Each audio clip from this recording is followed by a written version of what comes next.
माँ की दीनदारी, बेटी की ईमानतदारी। अजीम माँ की तरबियत लोगों की तकदीर बदल देती है।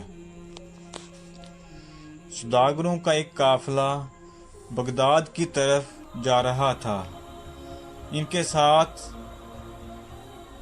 एक नौउम्र लड़का भी था, जिसको इसकी माँ ने कुछ हदायत देकर इस काफिले के साथ इसलिए कर दिया था कि हिफाजत के साथ ये अपनी मंजिल पर पहुंच जाए और दीन का इल्म हासिल करके अल्लाह के बंदों को अल्लाह की हदायत और रोशनी दिखाए।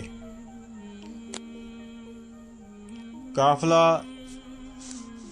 इत्मीनान से चल रहा था कि एक जगह कुछ डाकुओं ने इस पर हमला कर दिया।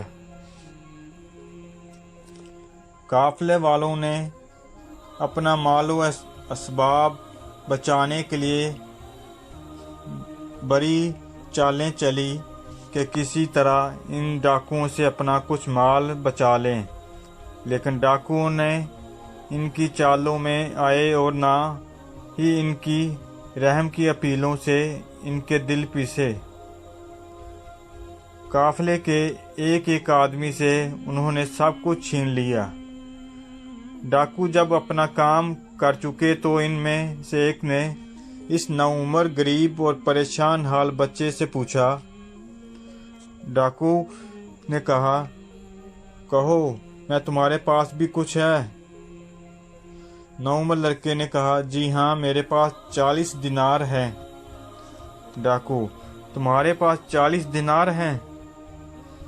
डाकू को यकीन न आया कि इस खस्ता हाल और गरीब के पास भला 40 दिनार कहाँ से आए, और अगर होते भी तो ये हमें क्यों बताता। डाकू ने सोचा और इस अजीब और गरीब लड़के को अपने सरदार के पास ले गया। डाकू सरदार इस लड़के को देखे कहता है कि मेरे पास 40 दिनार हैं। सरदार, मियाँ साहब, ज्यादा क्या, तुम्हारे पास वाकई 40 दिनार हैं? नौउम्र लड़के ने कहा, जी हाँ, मेरे पास 40 दिनार हैं। सरदार, भला तुम्हारे पास दिनार कहाँ रखे हैं? सरदार ने गरीब लड़के को हैरत से देखते हुए पूछा। नौउम्र लड़के ने कहा, जी, मेरी कमर से एक थैली बंधी हुई है, इसमें है। सरदार ने लड़के की कमर से थैली खोली, दिनार गिने, वाकई 40 दिनार थे। सरदार हैरत से कुछ देर इस लड़के को देखता रहा, फिर बोला, साहबजादे, तुम कहाँ जा रहे हो? नौउम्र लड़के ने कहा, मैं दीन का इल्म हासिल करने के लिए बगदाद जा रहा हूँ। सरदार, क्या वहाँ तुम्हारा जानने वाला कोई है? नौउम्र लड़के ने कहा, जी नहीं, वो एक अजनबी शहर है। मेरी अम्मी ने मुझे ये 40 दिनार दिए थे कि मैं इत्मीनान के साथ इल्म दीन हासिल कर सकूं इस अजनबी शहर में। मेरी ज़रूरियात का कौन ख्याल करेगा और क्यों किसी का एहसान उठाऊं?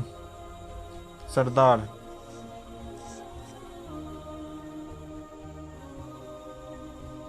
बड़ी दिलचस्पी और हैरत के साथ नौउम्र लड़के की बातें सुन रहा था। इसकी संजीदगी बढ़ती जा रही थी। वो सोच रहा था, इस नौउम्र ने ये रकम छुपाई क्यों नहीं? अगर ये न बताता तो मेरे किसी साथी को गुमान भी न होता कि इस परेशान हाल मुफलिस लड़के के पास भी कुछ हो सकता है। इस लड़के ने ये क्यों न सोचा कि मैं एक अजनबी मकाम पर जा रहा हूँ। मेरे मुस्तकबिल और तलीम का दारोमदार इस रकम पर है। आखिर इसने ये रकम छुपाई क्यों नहीं? बच्चे की सादगी और सच्चाई ने इस सरदार के ज़मीर को झंझोड़ना शुरू किया और इसने पूछा, साहबजादे, तुमने ये रकम छुपाई क्यों नहीं? अगर तुम ना बताते और इनकार कर देते तो हमें शुबा भी ना होता कि तुम्हारे पास भी कोई रकम हो सकती है। नौउमर लड़किया, जब मैं घर से निकल रहा था तो मेरी माँ ने मुझे ये नसीहत कर दी थी कि बेटा, कुछ भी हो तुम झूठ हरगिज़ न बोलना। भला मैं माँ के हुक्म को कैसे टाल देता। सरदार के अंदर का इंसान जाग गया। वो सोचने लग गया, ये नौउमर लड़का अपनी माँ का ऐसा इताअत गुजार है कि वो अपना मुस्तकबिल तबाह होते हुए देख रहा है, लेकिन माँ का हुक्म टालने को तैयार नहीं। और मैं कितने अरसे से बराबर अपने परवरदिगार के हुक्म को रोंद रहा हूँ। इस नए लड़के को गले से लगाया, इसके दिनार इसको वापस किए, काफिले वालों को सामान वापस किया और अल्लाह के हजूर सजदे में गिर के गिरा गुजारी की और रोने लगा। सच्चे दिल से इसने तौबा की और अल्लाह की रहमत ने इसे अपनी आगोश में ले लिया। यह डाकू फिर अपने वक्त का एक ज़बरदस्त वली बना और अल्लाह के बंदों को लूटने वाला, अल्लाह के बंदों को दीन की दौलत तकसीम करने वाला बन गया। अजीम माँ की तरबियत ने सिर्फ नौउमर लड़के को ही अच्छा नहीं बल्कि डाकुओं की भी तकदीर बदल दी। ये वो होनहार नौउमर लड़का है जिसको सारी इस्लामी दुनिया हज़रत शेख अब्दुल कादर जिलानी रहमतुल्लाह अलैह के नाम से जानती है और जिसके नाम आते ही दिल अकीदत और एहतराम से झुक जाते हैं।